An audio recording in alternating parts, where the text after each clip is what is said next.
Hi hello అందరికీ welcome back to my YouTube channel Anusha vlogs. Sankranti special అని మేమైతే ఇంట్లో సేగ అయితే పోసుకున్నాము. అయితే మీకైతే ప్రాసెస్ అయితే చూపిస్తాను, చూసేయండి.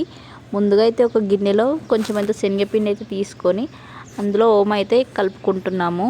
దాంతోపాటు కొంచెం అయితే కారం అయితే వేసుకున్నాము.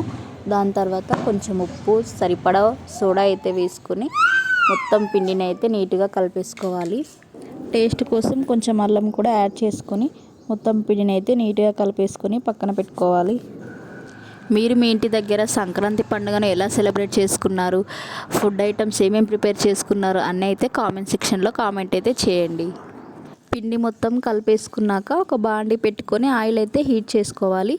ఇందులో సింపుల్ టిప్ ఏంటంటే, మనకు మురుకులు ఎప్పుడైనా క్రిస్పీగా రావాలంటే సింపుల్ టిప్, మనం వేడి చేసుకున్న ఆయిల్ ఉంటుంది కదా, అదొక స్పూన్ అయితే మనం పిండిలో కలిపేసుకోవాలి. ఇదైతే చాలా యూజ్ అవుతుంది, మీరు కూడా ఒకసారి ట్రై అయితే చేయండి.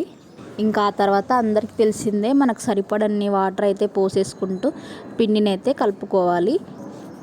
ఇంకా ఆయిల్ అయితే హీట్ అయ్యాక మురుకుల పావుతో మురుకులు అయితే ఒత్తుకోవాలి.